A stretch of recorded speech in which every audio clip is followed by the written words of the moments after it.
I'll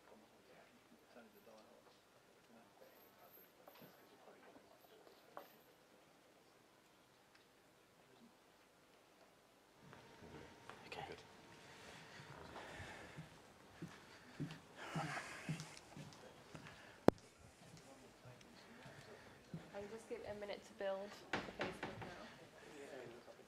I don't like to leave people too long until they get like. But it's just gone live on here.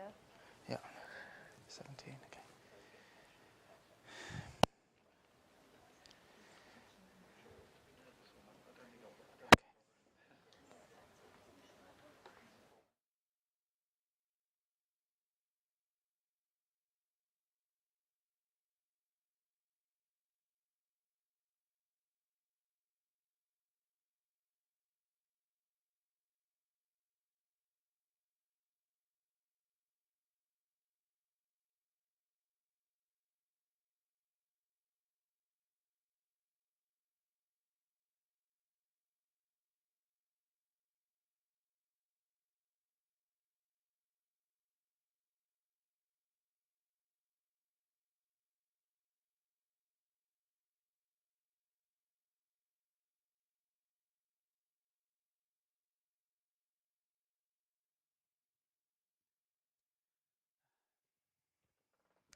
Good evening, everyone, and thank you for attending both here in the government studio this evening and those who are watching online for this special presentation and question and answer session by the new Healthcare Facilities Programme.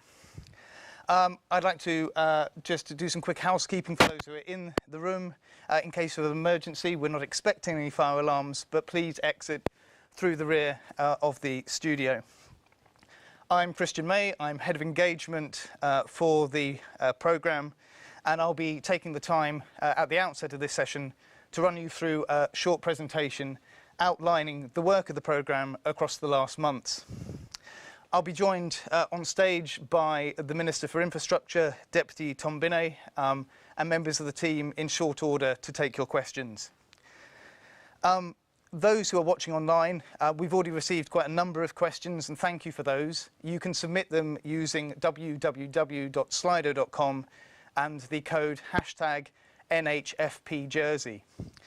If you see a question online that you particularly want answered, please click the thumb symbol next to it and it will rise to the top of our list. And I'll make sure that those are the questions that we're asking the panel in due course. And it will be my aim, and I'm asking the panel for this, for brevity in their answers, so we can get through as many questions as possible, both from those who are watching online and those who are in the audience.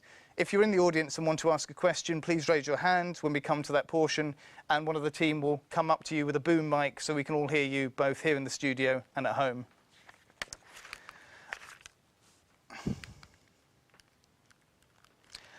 A bit of background first. Many of you here and many at home will be aware of the work of the government, the previous government, on the Our Hospital project. When the current Council of Ministers came into office last year, they challenged the team to look again at the Our Hospital project. And there were two real reasons behind this. First was the changing global economic conditions, inflation, growing interest rates, and the impact of the Ukraine war, especially on supply chain. That looked like it was going to present a programme that delivered a single monoblock hospital over a long period at a cost that simply wasn't viable. The other issue was the changing position with regards to the Jersey care model and delivering all healthcare services the island needs. And the Minister for Infrastructure, the Chief Minister, the Health Minister asked the team to look with experts at the opportunity for a multi-site solution delivered in a more phased way. That was the genesis of the Our Hospital review that was carried out by Mr. Alan Moore and reported to ministers in November of 2022. Off the back of that review, we had the programme work that we've undertaken to this point. And what is the focus of that programme work? Well, as I said, it's delivering a multi-site solution, allowing phased development and cost-effective delivery. And the ministers asked the team to look at multiple sites that had been examined beforehand, making sure that we could reuse some of the valuable work that had come forward in the Future Hospital programme and the Our Hospital project.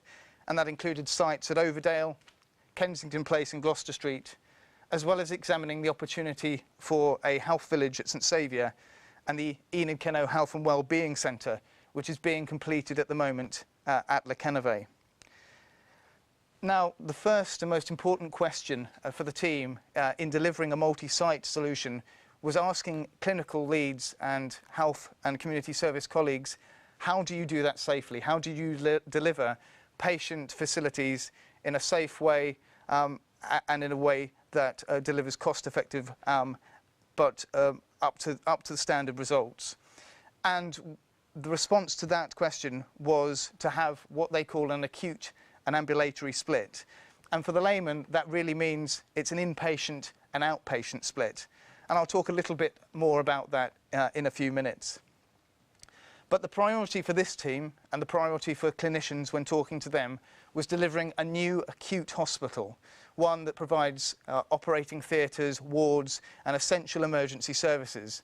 And it's our commitment to do that by 2028. And that will be part of an ongoing healthcare estate programme. So it's not just delivering the acute facility, but a series of facilities, the ambulatory or outpatient facility, and also the facility at St Saviour, which is intended to both provide mental health and rehabilitative services, but also physical health services, bringing them together in a health village and breaking down some of the stigma that surrounds mental health provision. This event this evening, including the neighbourhood events we've held across the last week, and indeed those events that we hope to hold in future, are part of an ongoing communication and consultation programme. We know that last time round, residents, those members of the public, those who were in groups opposing certain aspects of our hospital didn't feel listened to. They felt presented to, but they didn't have a forum for two-way communication. The Minister is absolutely committed to the fact that we need to have better communication and better two-way consultation. We know not everyone who wanted to be here tonight could be. We need to improve how we're communicating and making sure as many people get to have the conversations they need with the team about the proposals we're putting forward, and that we take on board your feedback into the final designs. I said I'd touch briefly on acute and ambulatory split. As I said, acute is the inpatient facilities, the emergency department, some maternity, neonatal and paediatric facility, and especially important, the operating theatres for both emergency surgery and planned surgery where overnight stay is required. And that represents about 1/10 of the footfall and attendance at our hospital at the moment. 90% of the attendance at hospital is for outpatient treatment, and that includes radiology and imaging, endoscopy, day surgery, and the many outpatient clinics which I'm sure islanders both here and online will be familiar with. And so that gave us an idea both of the attendance that we would be having at the two sites in a multi-site solution, but also the kind of services that we would need to accommodate. So why a multiple site solution? Not just because of the challenge we are given by ministers, but through the evaluation work that we've undertaken, it's been very clear to us that there are distinct benefits for a multi-site solution that weren't offered by the monoblock Our Hospital project. The first of these is that by operating over a multiple site, we can offer 134 more beds than the Our Hospital project, which would include both rehabilitative beds and step-down care. And we know especially that islanders were particularly concerned about the provision of rehabilitative care, which is currently offered at the Samray ward at Overdale. As I said, it offers services for those that weren't part of the Our Hospital scheme. We undertook an holistic review with clinicians, with members of health community services to understand all of the services needed outside of the Jersey care model. And so the project that we're proposing here, or series of projects, include the hydrotherapy pool, include aspects of physiotherapy and other services that weren't included in Our Hospital. And that means that the plans could deliver up to 30,000 extra square metres of space as part of that longer-term healthcare estate plan. We want to create opportunity. The single-site delivery of our hospital didn't allow for the involvement of local construction companies. By working in a phased way, we can bring in local construction, whether that's for demolition, base works, M&E, or the construction itself. And that's not just in relation to the acute hospital, but of course, across the course of the healthcare estate plan. By building on a multi-site, we create additional public space, especially on Gloucester Street, around the old Victorian building. And the options allow the 1980s building there to be transferred and used for other uses, the most obvious being key worker accommodation. This proposal, the programme, creates that long-term plan for the Islands Healthcare Estate, as I said. And included in that is an understanding that we may need to expand services in future. By operating on multiple sites and not filling one site to its absolute capacity, we provide that substantial scope for future expansion. And by operating across inpatient and outpatient, separating emergency traffic and day patient traffic, we disperse the traffic on the roads, we reduce congestion, and we reduce the parking requirements at both sites, which means we wouldn't need to construct an expensive and unsightly multi-storey car park at Overdale, which was part of the Our Hospital plans. Critically, for many islanders, and certainly for the Council of Ministers, building in a phased way over multiple sites does not place all the financial and construction risk with one partner and in one solution. It means that we won't end up potentially, in the worst case scenario, with a building half completed where we can't finance to finish it. This plan also doesn't require substantial changes to Westmount Road, the Jersey Bowls Club, or Westmount Terrace, an area that was particularly of concern to the neighbours living around Overdale. And finally, and importantly to many, if not all islanders, these buildings that we're proposing, because they share the total needs of the healthcare estate over multiple sites, can be smaller, can be lower, and reduce the impact both on the natural and built environment in their areas and be better suited to their surroundings. So, what were the two options that we considered? Option A was the delivery of that inpatient facility at Kensington Place, with the outpatient facility at Overdale, and then being supported both by the Health Village at St Saviour and the Enid Kenno Health and Wellbeing Centre, which will be operational later this year. The second option, option B, is the direct mirror of that, and it is the preferred option, which I'll talk about briefly.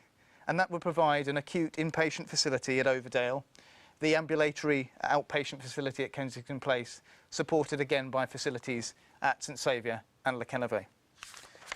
So why option B? Why was this considered to be the best? Well, we did quite a bit of work when evaluating both of those options. We had 5 independently chaired valuation panels, and those were chaired by Crown Advocate Cyril Whelan. And he helped our teams to look expertly at the evidence and to consider it completely subjectively and objectively.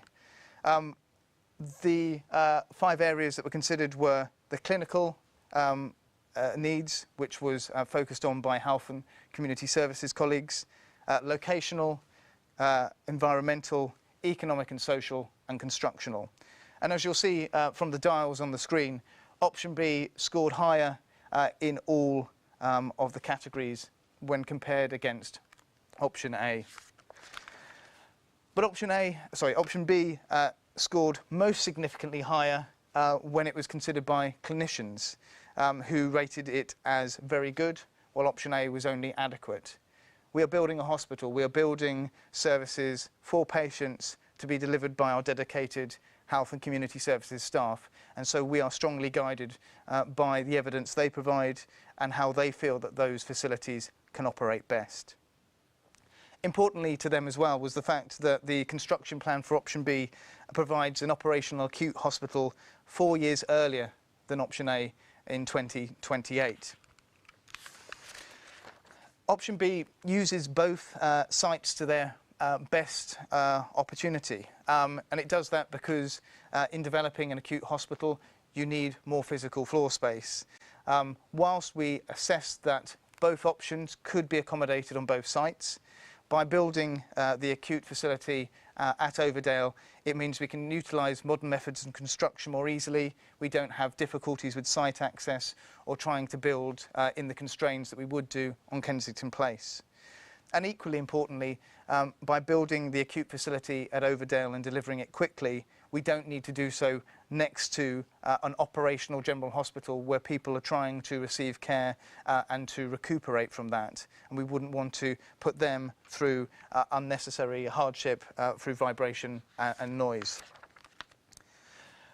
Option B, also by allowing us that larger site at Overdale to develop the acute facility, provides the clinicians with more effective clinical adjacencies. So that's where the clinical teams are located in respect of each other. The outpatient facilities are equally important, and when clinicians and the team were considering this, we wanted to make sure that there was still access to those as easily as possible. And those outpatient and daycare facilities in this plan remain in town with access to public transport, to parking at the Patriotic Street multi-storey car park. And that would include access to an urgent treatment centre. And what I should say as an aspect of these plans which are being developed at the moment is that you will have an emergency centre for A&E and blue light patients up at Overdale, but those patients who are currently walk-in or who need less emergency care but still urgent attention can go in to the town facility. Option B, by having the acute facilities and the wards at Overdale, provides quieter, better facilities for recuperation with increased privacy. And that's increased privacy for patients who would otherwise be overlooked if they were in wards in town on Kensington Place. But it also provides the necessary privacy for residents who live in the area who wouldn't necessarily want patient rooms overlooking their properties and their homes. And finally, option B provides increased capacity for future expansion over both sites when we compare it to option A. In delivering option B, there are some early works that have been undertaken, and which I will talk through now. What I should say before I even begin is that the images on screen, both for Overdale and the other options, are not designs. They're not final images, and they probably won't reflect what the final design of the hospital facilities will look like necessarily. But what they do represent is the work that the team have undertaken to understand how much space is needed on each site to fulfil those clinical adjacencies and to provide the health services that are desperately needed. The Overdale Acute Hospital is the largest of the facilities at 48,000 square metres. That is still 1/3 smaller than the Our Hospital proposals. It does not cross Westmount Road. It does not require the demolition of properties adjacent. It does not require expensive re-widening of the road, and it does not require a multi-storey car park. We are especially cognizant of the need to ensure that we are listening to the neighbours in the area and making sure that where we are building, we are planting and landscaping between the hospital and residential areas to minimise the impact of the building. Equally, we want to try and utilise the existing woodland path through Val St Andre with improved pedestrian access through there to provide an active route for cyclists and walkers. And this again is just an image showing some of the massing studies that have been undertaken. The proposed plan at Overdale at the moment, and as I said, these are not designs but work that's being undertaken, reduces the total height by 1 storey, which is 1.5 residential stories. Westmount Road is hugely important to the people who live there, and especially in this programme to delivering emergency service vehicles to the Overdale site. A lot of work has been undertaken already with the ambulance team, with infrastructure and environment and the parish of St Helier to discuss some options to provide the necessary speed for which ambulances need to access the site without adversely impacting on the road, requiring widening or impacting on residents in the area. And one of the schemes that's being discussed, and my colleague Gary may be able to talk about this more in the Q&A section, is to introduce a traffic light scheme at the hairpin bend, which would give priority to ambulances when they need it.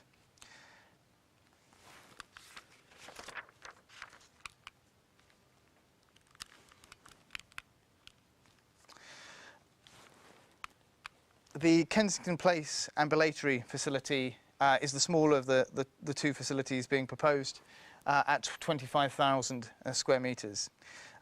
This, as we said, would provide outpatient services and would predominantly be in the current layout plans across Kensington Place and down Newgate Street, reconnecting Newgate Street and Kensington Place. As you can see, it would preserve the Victorian building and the 1980s building, allowing them to be utilised in new ways. And hopefully it would introduce both green spaces in some of the area that is now the courtyard between those buildings, and improve pedestrian and cycle access between the parade and the waterfront. And again, we have some diagrams looking at the massing. As I said, these are not designs, but opportunities to understand what space could be utilised by the team if necessary. And critically, one of the issues that the team have considered was the elevation, again, of this facility. And we've ensured that in looking at those plans, we do not exceed the proposed elevation that was agreed in planning permission given to Andium in 2020 for their residential scheme. The third aspect of the plan relates to the St Saviour Health Village. And this is a proposed new development, as I said earlier, that would bring together both mental health facilities, facilities for dementia care, for rehabilitation and step-down care, alongside some physical treatment such as physiotherapy, hydrotherapy and other outpatient services, as well as providing a hub in the east. One of the issues that both the Health Minister and Infrastructure Minister are very keen to ensure is that we do begin to break down the stigma both associated with the site and with the treatment of mental health. That village would provide 12,000 square metres of space, as I said, providing the services you see on screen. And we are again cognizant of the impact on the residents in the area. The proposals are before design stage at the moment. This is a feasibility discussion, and they would look to be a single story site providing healthcare services out east. We would look again to make sure that we're providing planting and landscaping to minimise the impact on surrounding buildings and houses, and provide new roadway and pedestrian access away from the current main road so we don't adversely impact residents living in the area. The final aspect of this healthcare estate plan is the one that will be delivered first. It is the Enid Kenno Health and Wellbeing Centre at 8,000 square metres of space. I toured the space with the Chief Minister last Friday, and it will provide a good home for a good period for several outpatient services. Those that are moving up there in the current period include adult mental health, audiology, the diabetes centre and the child development centre, where they'll get 200 square metres of extra space more than they currently enjoy at the Overdale facility. And the current plan is that that facility will begin to open from the 31st of July with the first services there relating to physiotherapy, and other services will begin to move there across the summer period. And we'll be making sure that we speak to clinicians, speak to staff, speak to patients and residents in the area to make sure that that process is as easy as possible, and that we deal with some of the really difficult issues surrounding parking, but also making sure that patients have ease of access through bus transfers that will go straight to the door of the facility later on in the year. That is a broad brush look at the healthcare facilities programme, and it is one, as I explained, that doesn't just deliver a single hospital, but looks to deliver across multiple sites and across the coming years. Our focus is absolutely on the delivery of that acute hospital at Overdale, with the aim that that will be delivered by 2028. That doesn't mean that work won't go ahead on looking at the design and the enabling works relating to the ambulatory facilities and indeed the St Saviour Health Village. But really, the focus of our team next is to make sure that clinicians get the services that they most want and most need, which is the delivery of the acute hospital. At a speech on Monday morning, the Treasury Minister talked about his work on the approach to financing the programme. And for him, the funding of the Overdale Acute Hospital is the priority, followed by a phased approach for the other facilities in the early term. The Treasury Minister has sought the advice of the Treasury Advisory Panel, and they have spoken to him about the use of the revolving credit facility to finance the early stages of the acute hospital, with the wider health estate being phased into the annual budgetary programme. That's a piece of ongoing work being undertaken by the Treasury Minister and Treasury, but those are where his team are focusing. In terms of our team, the focus will be on achieving value for money throughout the programme, and that could be through modern methods of construction or ensuring there's competitive tension and that we are getting the best possible tenders and the best possible value for money that we can do for islanders, because at the end of the day these are expensive buildings and they are ones that are being paid for with taxpayers' money. The one thing the Treasury Minister did say on Monday is the costs of the Overdale Acute Hospital itself are not as high as the single site costs of the Our Hospital project. So what happens next? If my clicker works. Across this month we've been talking to health staff, to members of the public, to neighbours and to people who have interests in where we go with this programme. Those pieces of feedback that we've received with them are helping to inform the feasibility study report that will be presented to the States Assembly early next month. But that's not the end of our communication, and we will continue to hold sessions like this, to hold neighbourhood forums, and to engage with the people who live near and utilise the healthcare facilities in the coming months.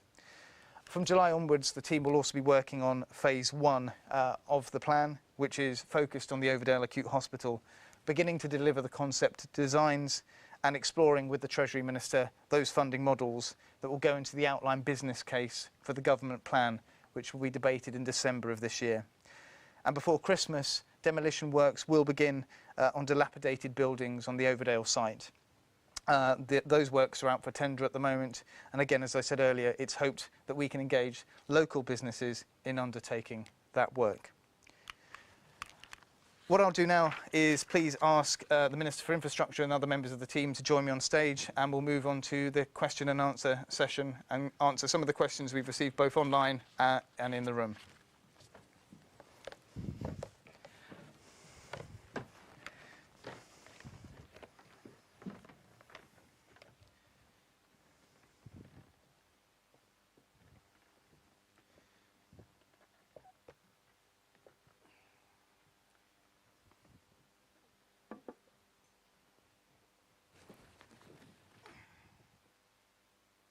Thank you. If I can just ask the members of the panel to introduce themselves from my far left round. I'm sure you know them, but it's a good opportunity. Yeah. Tom Bennett, Infrastructure Minister. Jessica Hardwick, the Acting Programme Director for the New Healthcare Facilities Programme. Gary Maguire, I'm the Delivery Lead. Michelle West, Healthcare Lead. Andy Skate, the Chief Officer for Infrastructure and Environment. Thank you all very much. We've had many questions already come in online, and I thank you to our team members who are making sure that they're being delivered up to me here. If I can kick off with a couple of these questions, and then I'll be asking members of the audience here to ask their questions directly of you. The first one, really, and I think it's for you, Minister, is that ministers have agreed the preferred option for a multi-site hospital, but have all the staff who are going to be providing the healthcare all agreed that multi-site is the best option for excellent patient care? Have they agreed that a multi-site is better? Well, I think when we came to this, we realised that a multi-site really wasn't going to be an option because the costs had well exceeded the ability to fund them. So that was the sort of what guided the decision in the first place. So the multi-site option addresses that issue, and it addresses a number of the other issues that weren't originally addressed, like the need for 130 beds, given that our hospital project was designed around the Jersey Care model, which has now been abandoned. So it really is a fresh start on a number of fronts. Okay, thank you. Looking at some of the clinical questions, and I'll direct these to you, Michelle. We've had quite a few questions about the operation of the facilities and how they'll function. One of them is that will the pathology laboratory be located on the acute site? And if it's not located there, how are we going to ensure that blood samples and other samples are being moved between sites? And even if it is located there, how are you going to ensure that those samples are delivered up to it? Yeah. So when we started on the journey at the beginning of the feasibility, we initially thought that the pathology lab would be adjacent to the ambulatory care site. Throughout the feasibility, we've linked in with staff.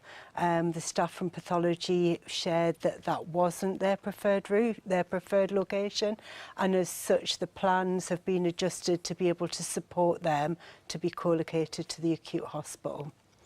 Thank you. And there's a question, I suppose, that follows up from that, or is linked to that, is if you have clinicians operating across multiple sites, how are they going to travel between those sites? For example, if they're running an outpatient clinic, for example, at Kensington Place or indeed at St Saviour's, and are needed for emergency care up at Overdale. So this is largely around their timetable and how their clinical commitments are timetabled. But anybody who is scheduled to be providing emergency care should be within the acute facility. So, you know, that shouldn't present a problem if they're in the right place. There is always going to be a need for staff to move across site, and that's the case today.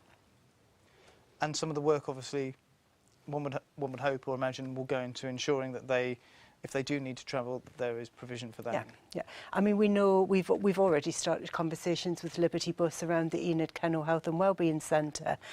We've also started to look at our green travel plan and what that might look like.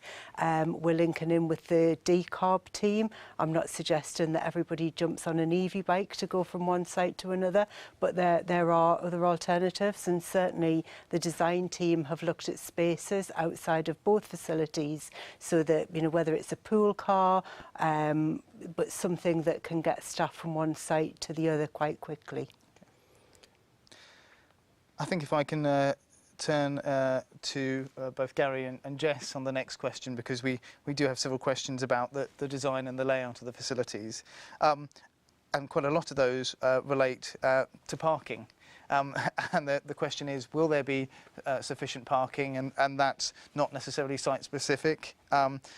I know that there's concerns that we've had expressed from questions from residents who are up at the Ocean Apartments and surrounding areas at Overdale. So can you give that assurance that residents need about parking?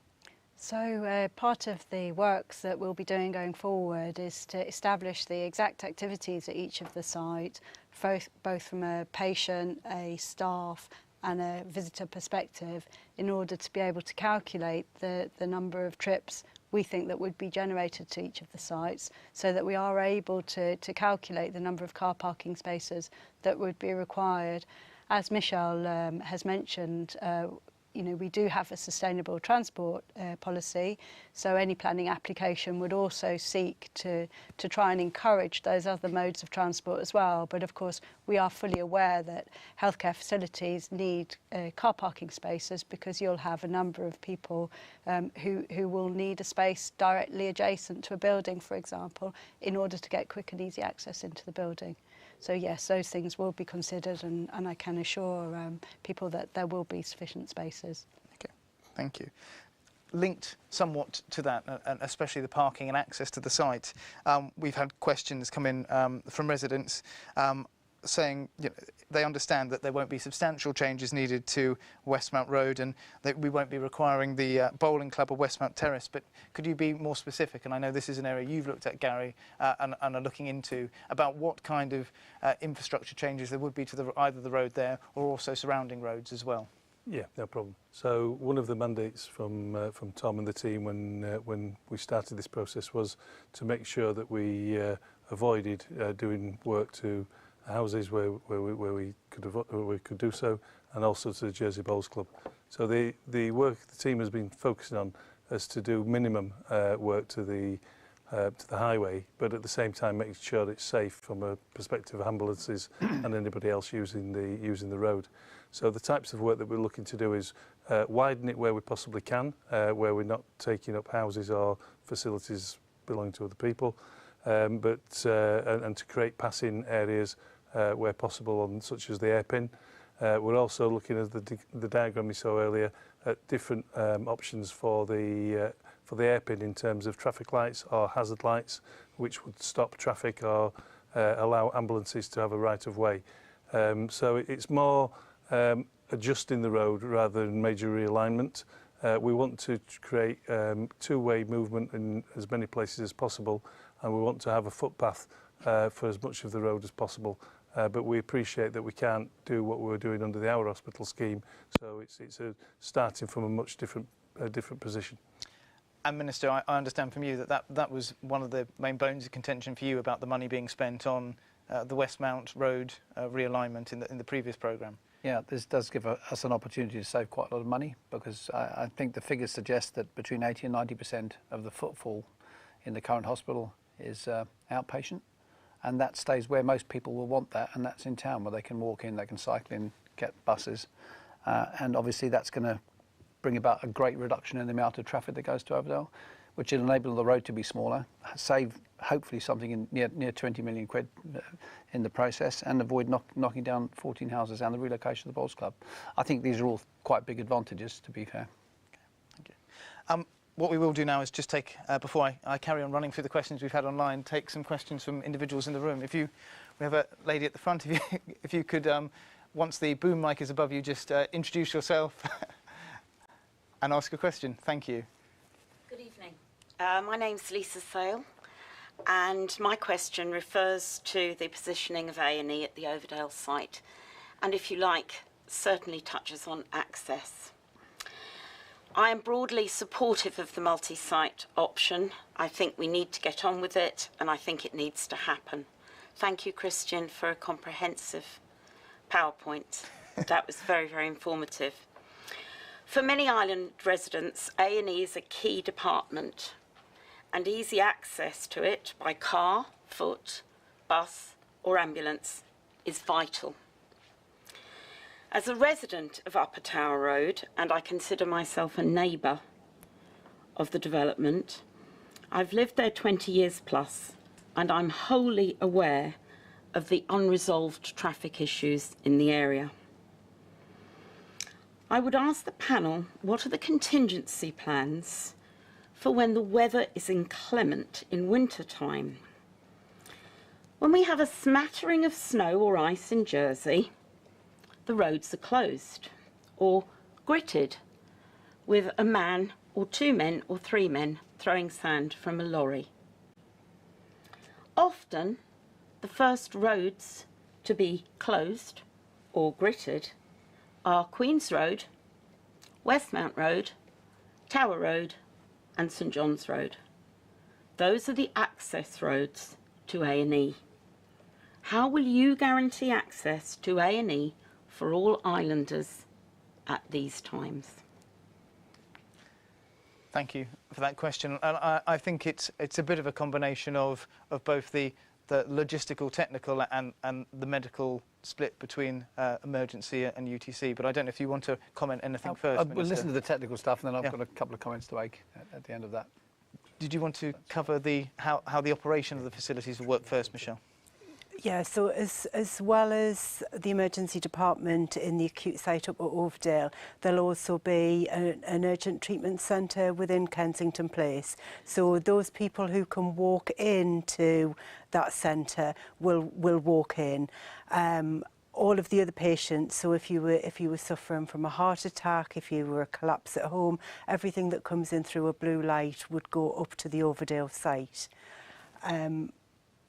Does that answer part of your question? Not really, no. So I don't see how they'll get there if the road is closed through bad weather. yeah, so it's Come on to that, mate, yeah. I don't know if you wanted to Yeah, step in so there. what I can say from a strategic road perspective, so the infrastructure department is responsible for the key roads within the island. Clearly, the road going up to the acute hospital would be something that the government would seek to take control over in terms of gritting it and how that is kept open. So currently it's a parish road. Under the previous proposals, we were anticipating taking control over that as a government. So it is clear to us that the gritting regime on those short occasions we have to grit would have to be upped and increased to make sure that the road is kept functioning. We do have gritting lorries with sprayers on the back, and that they would go up and do their job on the regularity that we would need to keep the road surface clear. And to support that, I think we mentioned in the presentation that we've already had 3 meetings with the ambulance team, and we've got further meetings planned with them where we're making sure that any facilities that we provide are in line with making sure that they can deliver their service in a safe way. So we're going to operate some trials with ambulances so we can understand some of the issues that they'll face and make sure that we design facilities that then can accommodate the challenges that they have. So what you've seen so far is not design work, it's concept work. We know there's going to be challenges and we're going to have to iron those challenges out. But we believe with the work we've done so far, there's enough scope to enable us to do that. And we'll have to work on the specifics of each of the areas of concern to make sure that we can overcome them. But the intention is to make sure it suits the ambulance team's requirements. Thank you. I would guess as well, though, that many people arrive at A&E by car. Rest assured there'll be a very defined set of protocols to handle the ambulances getting to Overdale. But as we were saying before, by and large, the unit the walk-in unit that you have in town now would stay in town. So that comings and going would still be there. Really, the main concern is getting ambulances up and down to Overdale. Okay. And that's a piece of work that would have to be very, very clearly defined before the first ambulance is expected to go there, so that under all circumstances, we remain in a position to be able to get people to hospital. So people will still be able to drive to Kensington Place, go in there and be treated in the same way as they would be treated up at Overdale, whether they're walking in because they've got heart problems or whatever. Well, if they walked in and they had heart problems, there would be triage, they would be assessed, and if they needed to, they would be transferred to the acute facility. Yeah. Thank you. I suppose the very, very last point on that is that the existing site of the hospital and I suppose the future facility for the ambulatory care, it will have its own risks associated with it environmentally. So as you know, sometimes the seawall overtops, and so the hospital does have to have its plans in place. And I guess they're exactly the same sorts of plans that will need to be in place in future for the acute hospital. So I suppose each site in Jersey has its particular risks, and the one in town actually has a bit of a flooding risk, which happens probably on a more common basis than snow on the island. So they're the sort of operational plans that we need. And I think that, I think when there's been snow at the hospital before, when many of the roads on the island have been closed, there are contingency plans which include people driving around in four-wheel cars, I think, in order to get the staff there, because obviously it's one thing as a patient to get there, the staff also need to be there as well. So it's those sorts of plans that would need to be in place before any of these facilities would open, just as they are now. Thank you. And it's usually the ambulance service who actually ferry staff backwards and forwards to work if they can't get. They've got a range of different vehicles that they use in bad weather. Thank you. Do we have some more questions? Yes, sir. Sorry, if you can wait 1 second while we get the boom mic over to you. And if you could introduce yourself. Okay, Mike Graham, I'm a resident of Old St John's Road, the bottom, Cheapside's my home area. I noticed in your presentation earlier for the hospital downstairs and the one upstairs that the accident and emergency was open 24 hours a day, at Overdale was only going to be open 12 hours in the town. What happens? What are the 12 hours? What is the 12-hour span? And what happens if somebody arrives there and you're not open? That's a good question, and I think it's part of an ongoing discussion. But I think Michelle and then probably the Minister both want to comment on this. So I don't know if you want to talk about the operational discussions that are ongoing. Yeah, I mean, it's early days in terms of opening times, but certainly it's not the first time that we've been asked that question over the last couple of weeks. Talking to the clinical teams, their view is that the opening hours should probably be 9 a.m. to 9 p.m. That's not set in tablets of stone because we've got more work that we need to do with them. But at 9, you know, when the last patient leaves at 9, the department would close, and any activity that couldn't wait until the morning, of which the numbers drop off as the evening goes on, they would go to the emergency department and they would be cared for there. I think a question that we've received across other nights, and I probably know that members of the audience will be concerned about, is that nighttime economy, and how we deal, especially on Friday and Saturday evenings, with those who may be drunk and not necessarily needing intensive emergency care, but will need urgent treatment. So I don't know if that's something that you're looking into as well. Yeah, I've had, you know, talking to the clinical teams, we know we're going to look at the activity data in terms of the numbers of patients who do attend outside of those hours, who fall into that category, who are suitable to walk in. And, you know, if we do need to adjust the times and it's not 9 till 9, then we'll do that. There is a potential on a Friday or a Saturday to do extended hours if we think that we needed to stay open that little bit longer, but it's the detail that we'll need to work through over the coming 5 years. Thank you. I would just make the point that if we'd progressed with our hospital programme, everything would have gone to Overdale all of the time. So if nothing else, you've got a 12-hour convenience factor with the possibility of an extension on the appropriate evening. I'd just like to say... Sorry. That's okay. No, just making sure you've got the mic. Yeah, I'd just like to say that if that had been the case, I would have been urging you to leave A&E where it was. Well, that would have been a further expense. That's right. But we've gone past the expense stage now. Yeah. We spent 130 million. We haven't got a brick in the ground yet. So let's be fair about this. Yeah. The argument is we're having the discussion now about absolutely the setup and how it's going to work. You've just made a statement that if the whole of the hospital had gone up there, I would have been saying to you, we should leave an A&E department in the town.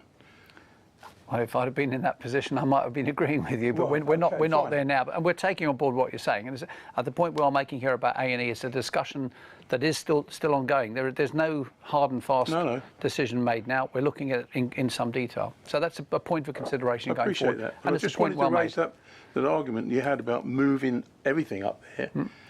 If that had been the case, I would have urged you to have an A&E in the town area. And I'll say again, I would have been listening to what you had to say, and I probably would have had some degree of agreement with you. Thanks but there we are. Yeah. Thank you. Before we go to any more questions in the audience, I'll take a couple more that we've received from people who are watching online. This is probably one for either you, Michelle, or the Minister, but if we are already overspent, how can we justify the duplication of services that will be needed for a multi-site facility? For example, a crash team on both sites, a pharmacy on each site, or X-ray services on each site. And if staff are travelling between sites, will we be paying them for travel and not doing their actual job? I mean, I think, you know, you explained through the presentation, Christian, why we have to have a multi-site approach, and I think that's really clear. We know that there's going to be duplication. We know that there'll be duplication in service. You know, pharmacy is an example of duplication. We've got radiology. You know, we're separating the emergency department. So, you know, we'll manage that duplication. I think with that duplication, we've also got some opportunities. From a radiology perspective, we know that we've got challenges with waiting lists to access CT, MRI, and if we have duplication of equipment, it also provides additional capacity. but it will come at a cost, and we know that it will come at a cost. And that's the next step on the journey that we're on. We need to now look, now that we're exploring the Site B, now we've finished our strategic outline case, the next bit is to look at the workforce plan and what that looks like. Okay, thank you. I could probably add, and this is, and I hope nobody thinks this is flippant, because it isn't, but a colleague and I went onto Google Maps a while back, and we tracked the gate-to-gate distance. It's 850 metres, and if you've got pooled cars, the travelling time isn't a great deal. When we visited some facilities in Northern Ireland, there was a great deal more than that between one block and another if you took the either extent of the site. So just to put that into context, they're not a million miles away from each other, and yeah, there might be a little bit of drive time for some people some of the time, but it's not as if they're travelling, I think 22 miles was the case in parts of the Irish setup. So that makes life a little bit easier. I've probably got a couple of questions for you now, Minister, which have come in. The first of these is that this new plan seems to be destroying a whole new untouched area close by Clinique Pinel, when the old St Saviour's Hospital site remains empty and unused. And this makes no sense to the Islander who's written in, and shows that Islanders' views have not been considered. So why is that site being ignored? The old St Saviour's Hospital site. Well, we're in the business of trying to reduce stigma on mental health, so we're looking to combine some physical health and mental health facilities. I've been around a long time. I remember the stigma associated with the big building at St Saviour's Hospital. It's been listed for whatever reason, and I don't think the idea of having any form of activity of that sort, particularly including mental health, ought to be on that site. And the main building itself is certainly not suitable for conversion. That's a 19th century building, and we're looking for 21st century facilities. So I think the time has come to move on from that scenario, and I don't have too many qualms. As a person involved in agriculture for most of my life, I don't like seeing greenfields being taken up.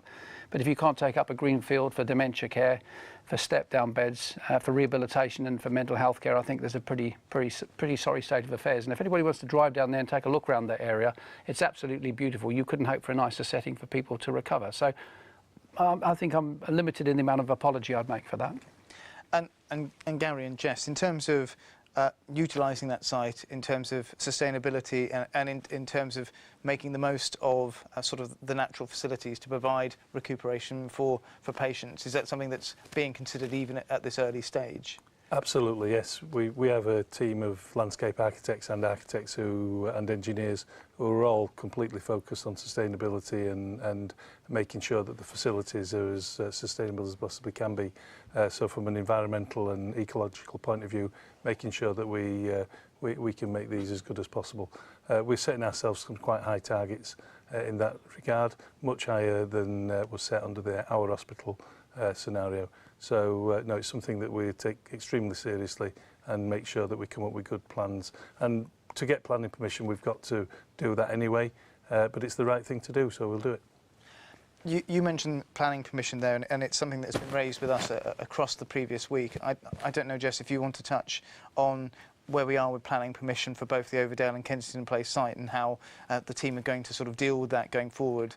What hurdles are going to need to be jumped through? Because I know from the messages we've had from people in the room, from people we've met in public across the last week, that people want an acute hospital delivered as soon as possible.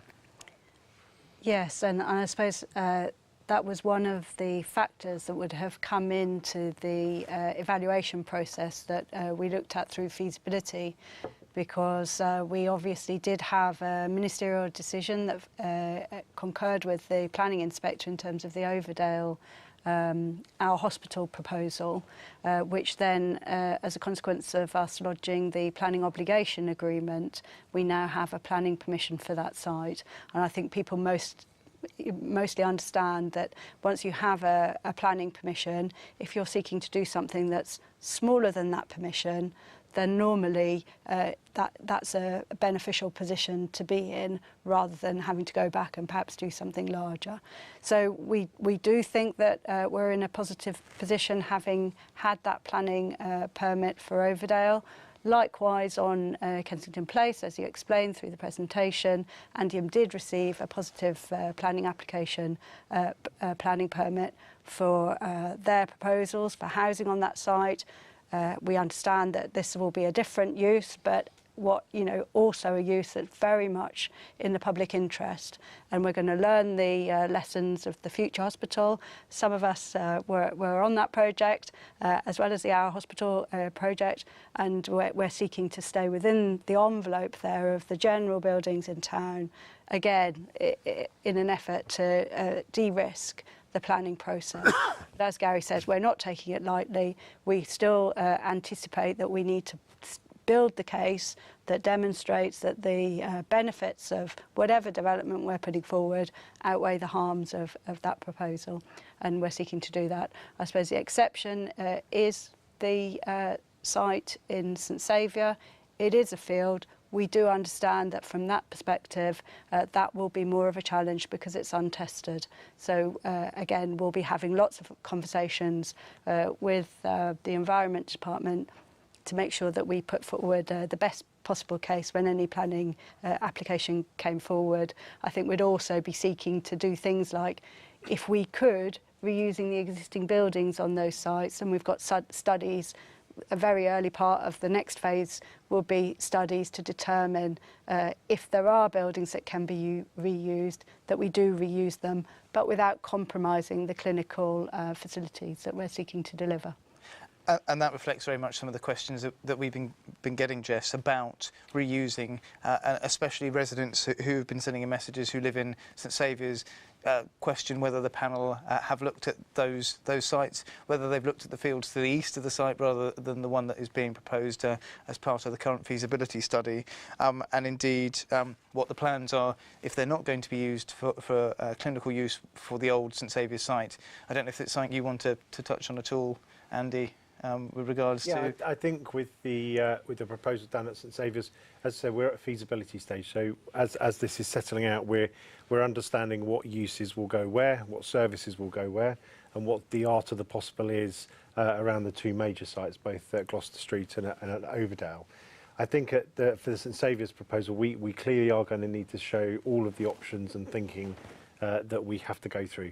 And that includes the existing buildings, whether they are refurbed, whether they're made bigger themselves or extended, or whether we actually need to extend and go into greenfield. So I think all of that has to still be assessed, and whether that's to the west or to the east. Obviously, we have shown to the west it is one option. We are going to need to demonstrate why that's the only option if it is, or whether we go east or indeed up. So I think we've still got to look at all of those things.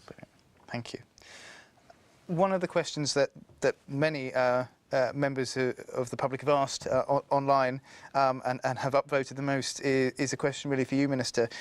When will this multi-site solution be debated in the States Assembly? When are we going to finally know when it's moving forward and what the total costs are going to be? The Assembly is being briefed periodically as we go through every stage. And as most people might know, we've got the government plan that goes through just before Christmas, and that's the point at which we'll be looking for, well, basically verification of the process, because I don't think that we'd be able to secure the money that was required for 2024 if there wasn't a general acceptance of the basic principle. So that's when that'll be a fairly decisive point, I think. Okay, thank you. I wanted to ask if we had any questions from members of the audience here. If not, I will continue with the questions that we've received online. Okay, I'll do that.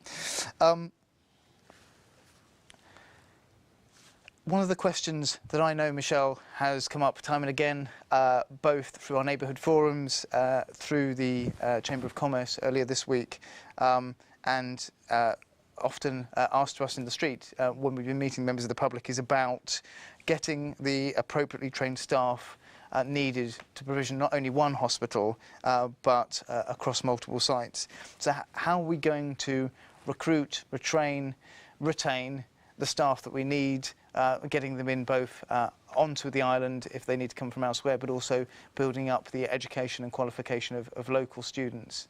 Is there a piece of work that's ongoing to look at that? Well, as I said earlier, we need to do the workforce plan to properly understand what it is that we need to run those multiple healthcare facilities. Once we've done that, then it will be working with government, who is looking at a piece of work to look at workforce, to look at things that will attract people to come to the island. Once they're here, we need to look at what we need to do to retain them. And, you know, we'll be working really, really closely with colleagues in health and community services to do that piece of work. Okay, thank you. Now, looking to you, Gary, Jess, getting into the design stage, that's where you're going next. Islanders have been asking online about the look of the potential facility, and their particular concern is, you know, what size is the Overdale site going to be? Is it going to be a carbuncle, a well-seen piece of architecture in the same way that the monoblock or hospital facility would have been? You know, what is the total height going to be up there? Shall I go first? So one of the advantages of having the multi-site option is that the facilities that are on each site are obviously smaller and more in keeping with the sites that they're on.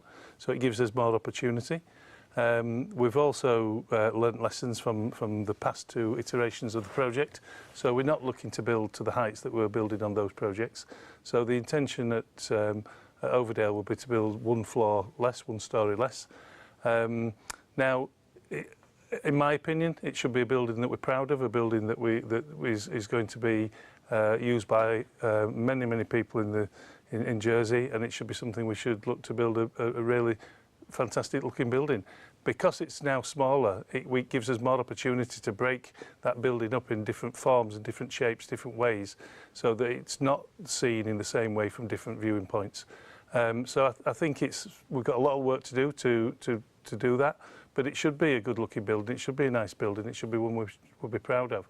So, and then likewise on Kensington Place, we're not looking to build higher than the Kensington Place Andium scheme that got approval.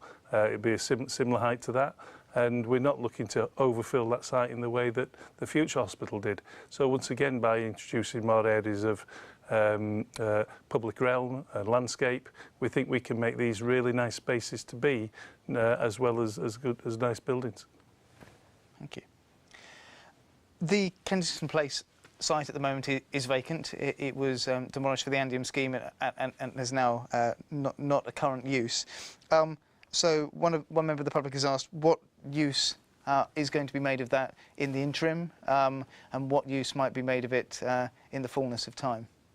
So we will, obviously that site has just come into the public's possession, as you say, having been acquired from Andium. I think it's fair to say that its location directly adjacent to the existing General Hospital site, which is bursting at the seams. I think people appreciate that from all the scanning equipment and theatres that are all now in front of their granite block. I think that they have some good ideas about some meanwhile use of that site. We hope that we might be able to think about some clinical services there, because that would absolutely maximise the use of that. Also, I know that the facilities management team have got a few requirements for that site, and I think it's likely that other members of the government could also beneficially use that site in the meantime.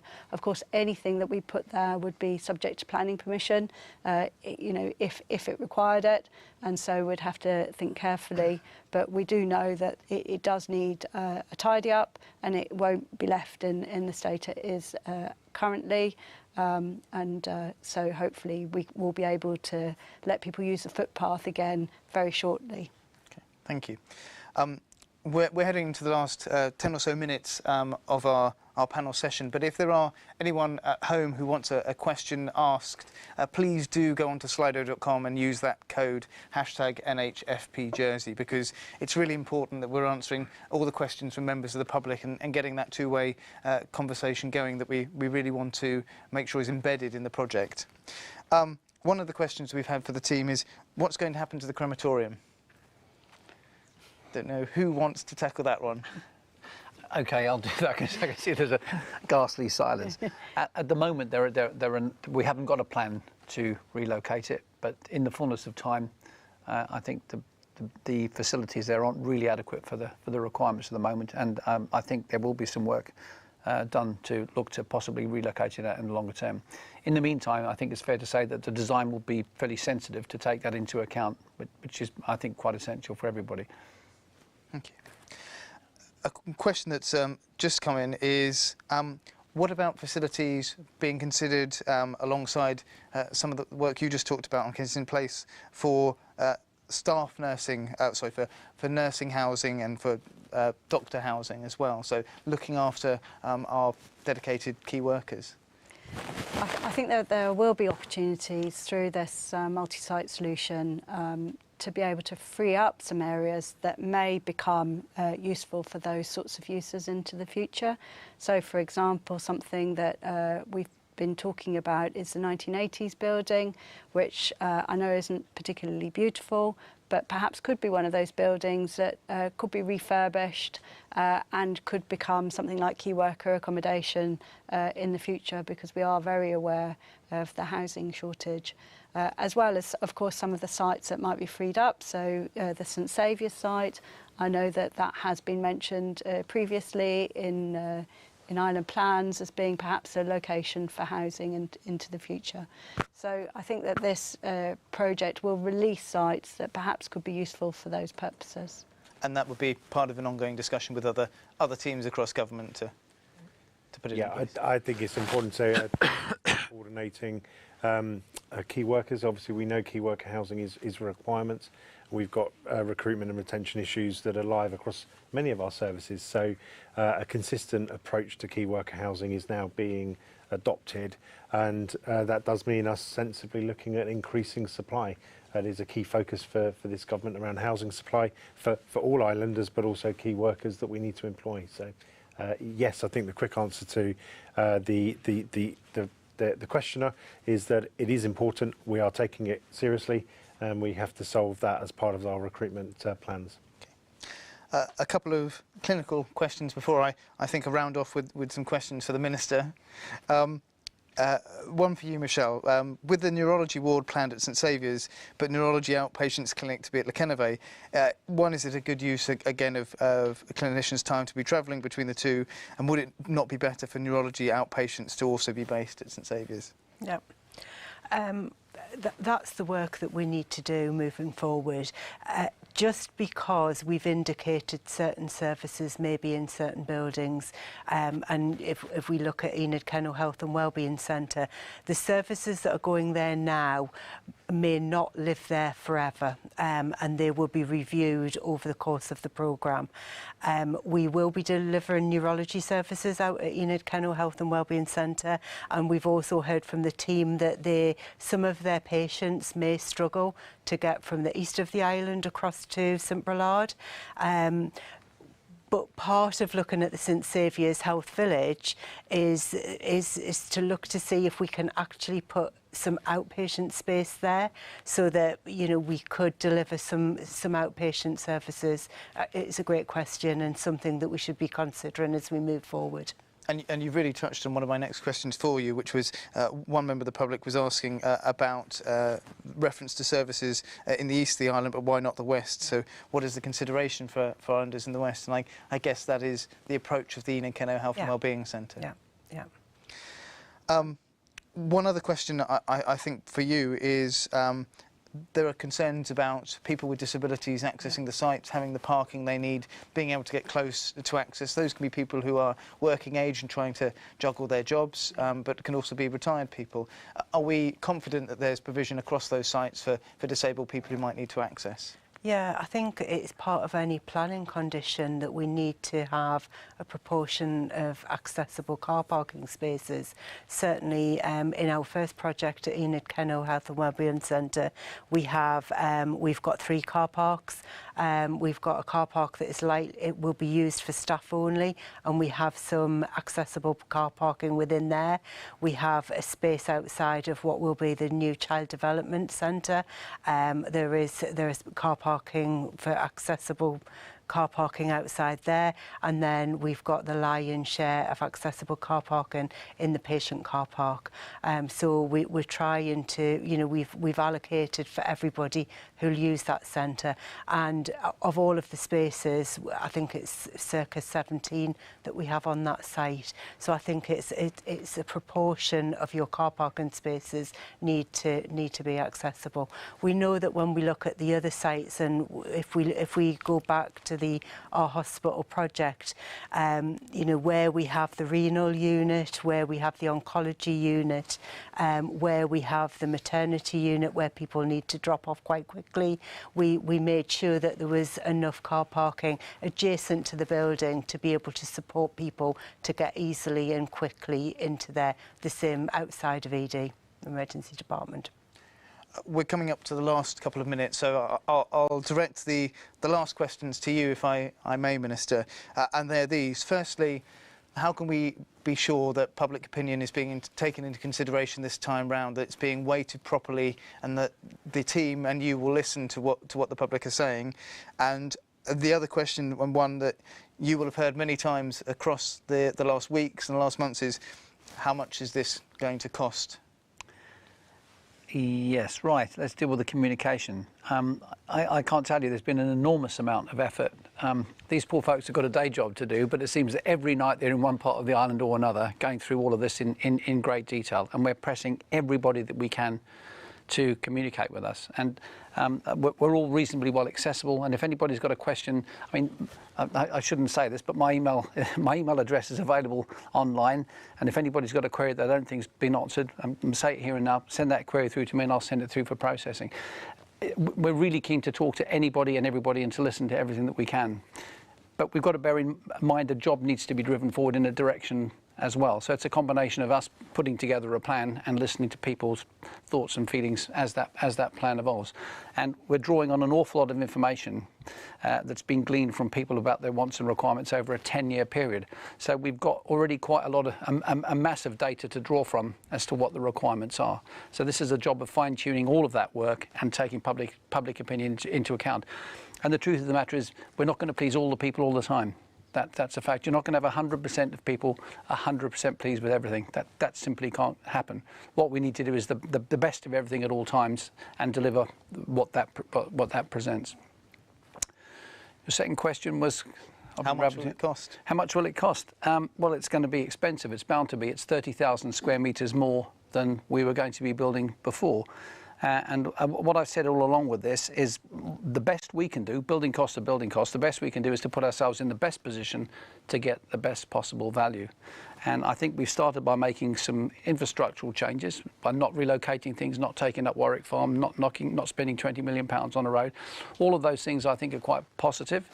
The last iteration was going to take Lekenevane, spend £50 million there, knock it all down in 4 or 5 years' time. And we looked at that and we said, this is a lovely facility. We can get 20 or 25 years out of it. That helps to save the public purse. As I said all along, this is taxpayers' money, and I'm a greedy taxpayer. I'm a selfish man. I don't want my money wasted. So I take the same view of your money as I take of my own, because some of that is my own money. So, and I can't say this is a very dedicated team taking a very, very responsible look at the process. And I do think genuinely that breaking it down into small component parts, trying to keep that money as much as we can. We're going to need some partners for different things from the outside world, but as much of that as we can keep here, keep that money here, keep it for local firms. More than that, if somebody's got a suggestion out there that's listening that we've missed something, let us know and we'll take that on board. Brilliant. Are there any final words you want to give before I wrap up here for this evening, Minister? Oh, I've probably spoken enough. I don't know if the rest of the team have got anything else they want to say. Well, excuse me. Oh, sorry. I'd like to say, just before Of course. we wrap up, if you wouldn't mind. It's me again, Mr. Graham.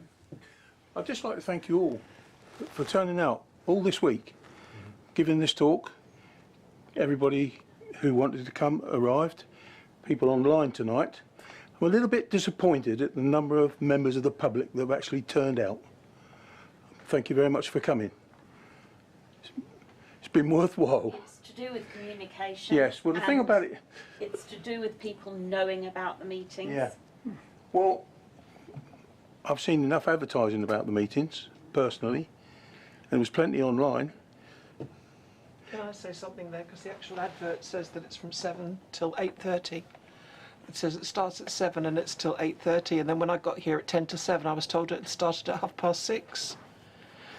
Well, And I inquired from I've got the the advert here, government Tom. press office this afternoon, the time and venue, and they didn't know. well, I've got the advert right I've- here, 7 till 8:30. Well, I can, Doors open at 6:30. I can only apologise, and we'll sharpen up on that. But rest assured, this isn't the last meeting we'll be doing, so people are going to have plenty of opportunities Right. still to. And this process is going to continue throughout. what I So was coming to was, Yeah. the fact of the matter is, all these things are done on consensus, and we've got to talk about it. And if the public don't actually get here, nothing is ever going to happen. If it's the government's fault or the people here's fault that we didn't get told about the right times or anything, well then that's them to sort it out. But I had the right times, and I got my information from the paper, also online, and it said here, one of the things they asked you to do was to send your email in if you wanted to attend, which I did. I've got 2 seats I'm 7 attending till here. 8:30, that's the advert from online. There you go. look, it's not worth going to war about. Yeah, no, I'm Clearly, there's been a mistake. I've got a different one for there's that. But a anyway, the argument is mistake this. in one area. It's about consensus. And the more people that get their backsides out Yeah. to these meetings, the better we'll all be. We're never, ever going to get what we all want. That's why I say it's consensus. We're not all going to get what we require and what we need. But if you don't talk about it with these people, we're never going to get through. So for goodness sake, please try and make it easier for the people to understand that where the meetings are and what time they are. And to the public, get your backsides in here. Do something about it. Thank you. Christian, what's the numbers online? Just out of interest. We're talking about engagement and obviously. I don't have them in front of me, unfortunately, Okay. but it's certainly something we can look into. I would like to thank everyone who did come along this evening. Obviously, we need to do more to make sure that we get more of these meetings, that we invite people along, that we make sure that the times are promoted as easily as possible to as wide a group of people as possible.